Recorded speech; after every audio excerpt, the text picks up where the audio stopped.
京有明にあるミニチュアミュージアムスモールワールズに来ています。ここには空港、世界の街、宇宙センター、そして未来都市があります。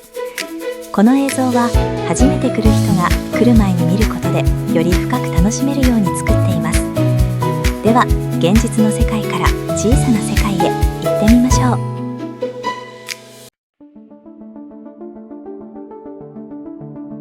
まず紹介するのは宇宙センターエリアです。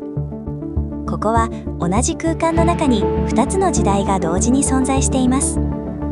右側には人類が月を目指した1960年代、左側には進化し続ける未来の宇宙センター。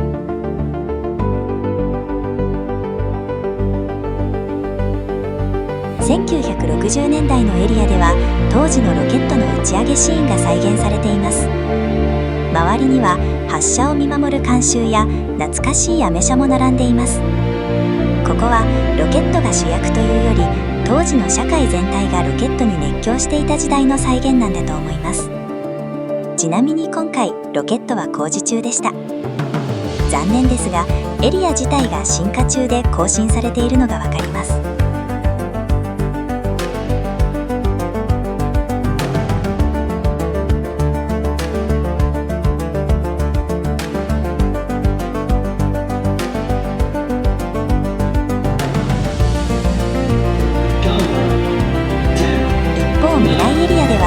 宇宙空港からシャトルが発進します。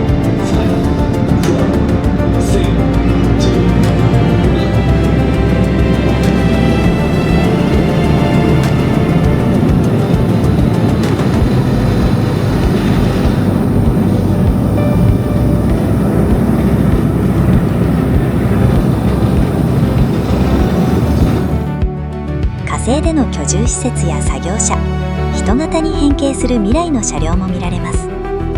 初めて行く方はまず時刻表や案内表示を見つけてください。次に何が起きるかが分かると撮影もしやすいし、待つ時間も楽しくなります。それからこの宇宙センターには中央の穴から顔を出して360度見渡せる鳥の視点の体験があります。視点が変わると見えていなかった物語が急に見えてきます。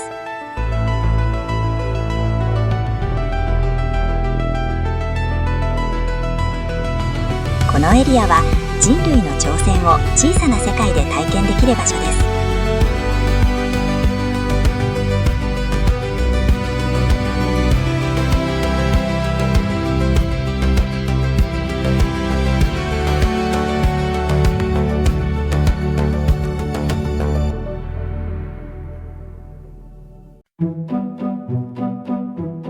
次は世界の街エリアです。ここは1900年代の産業革命時代をベースにした架空の世界です。電子技術の代わりに蒸気やゼンマイを動力源とする科学技術が発達した世界、いわゆるスチームパンクの世界観が広がっています。簡単に言うと昔の時代に別の進化をした文明が発達した想像の世界です。世界の街は5つの国で構成されています。まずスノーマインピークス、極寒の環境の中で発展した鉱山都市。雪山に囲まれた街で叩くと電気のような力を発するジグロマイトという不思議な鉱石が眠っています。雪や氷の上を高速で走るスノーギアと呼ばれる乗り物が活躍しています。蒸気機関とソリを組み合わせたようなデザインでいかにもスチームパンクらしい造形です。次にドラゴン村。ここは人とドラゴンが共に暮らしているファンタジーの世界。ドラゴンは伝説でも脅威でもなく生活の一部として描かれています。3つ目はウォールサンクチュアリ。白い壁に囲まれた街で亡くなったドラゴンを弔う大聖堂があります。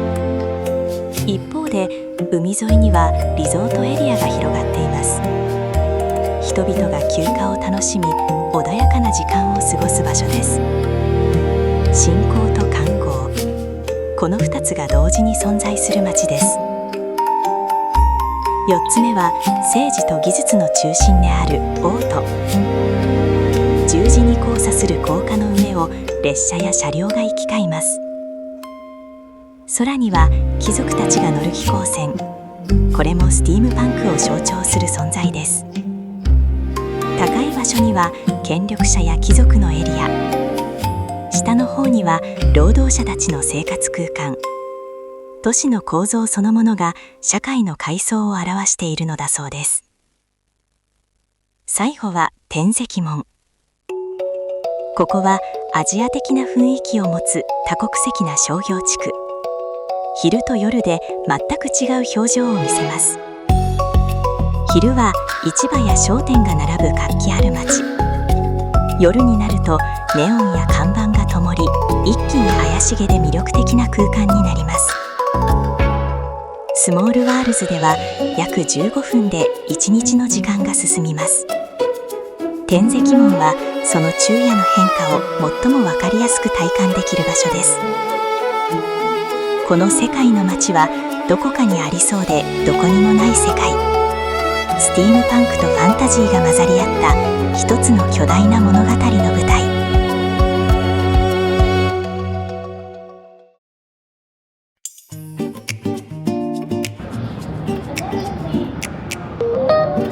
次は関西国際空港エリアです。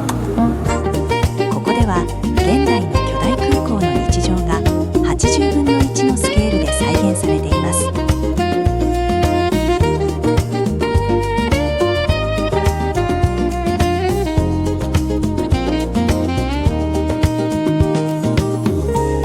飛行機は実際に誘導路を移動し、離着陸を繰り返します。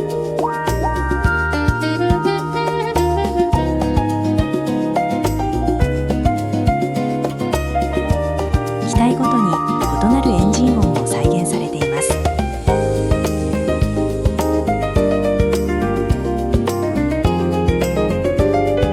昼から夕方、そして夜へ。時間の流れによって空港の表情も変わっていきます。ここでもおよそ15分で空港の一日が進み、時間とともに空港の表情も変わっていきます。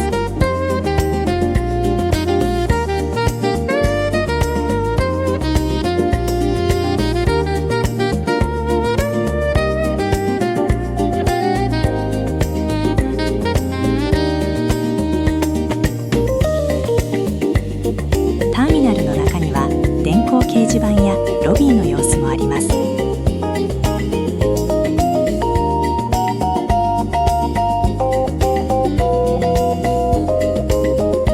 地上では整備士や誘導員が空港を支えています。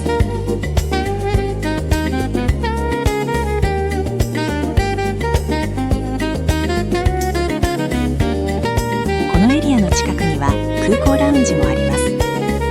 実際の関西国際空港で使われているソファーが置かれていて、現実とミニチュアの境界が少し曖昧になります。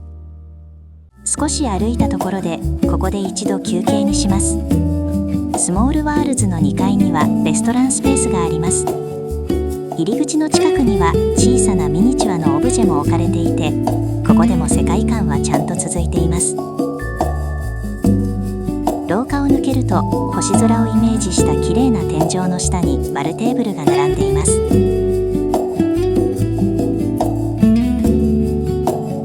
ケイコさんは粗挽きウインナーのホットドッグとアイスキャラメルホイップラテ、ケイジ君はふわとろオムライスと黒蜜きなこわらび餅ラテを選びました。こうして途中でしっかり休憩できるのもスモールワールズのいいところですね。ここでスモールワールズのもう一つの大きな特徴を紹介します。それがボタンです。この施設にはあちこちにボタンが設置されています。押すと必ず何かが起こります。ボタンを押すと街が動き出したり、乗り物が発進したり、光や音が変わったりします。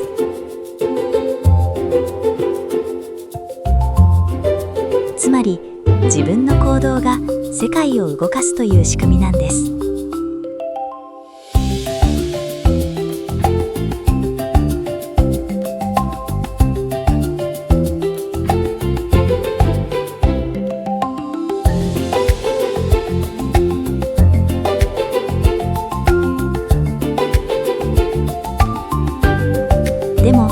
すべてのボタンがわかりやすいわけではありません。押しても何が起きているかわからないものもあります。押した後、少し離れた場所も見る必要があるものもあります。ぜひボタンを押してこの世界に参加してくださいね。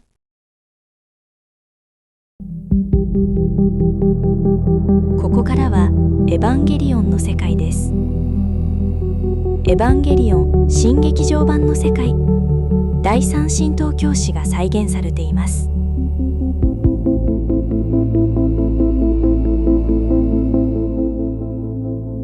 ここは普段の街と戦闘時の要塞都市、2つの顔を持っています。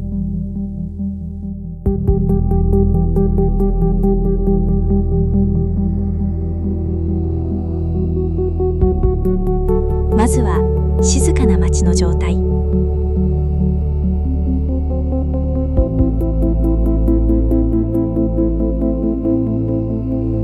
主人公たちの日常生活も再現されています。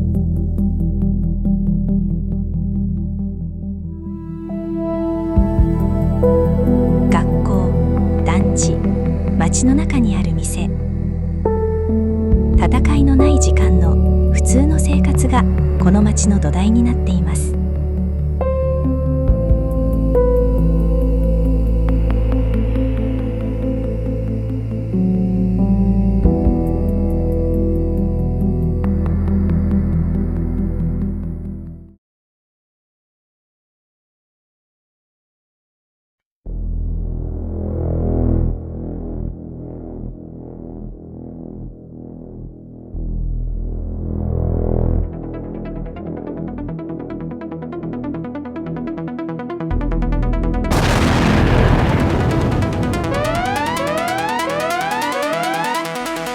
サイレンが鳴ると街は地下へと格納されます。建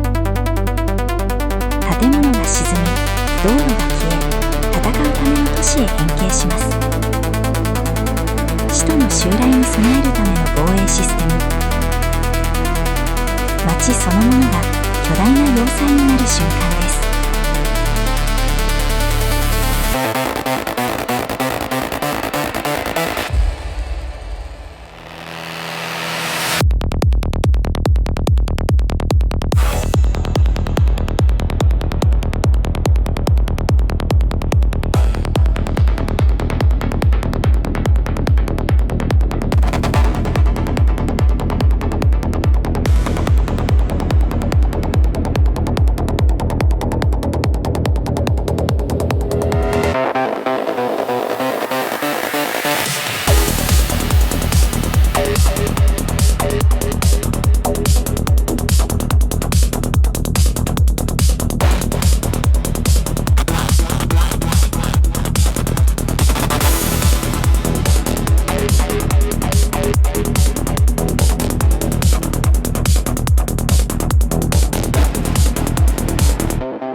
やがて戦いは終わります。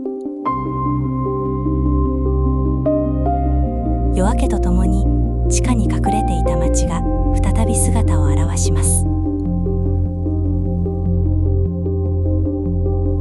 静けさが少しずつ町に戻ってきます。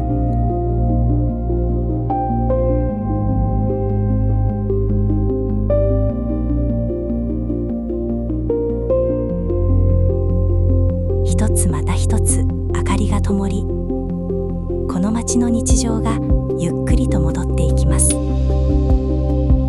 戦うための都市は再び人が暮らす街へ。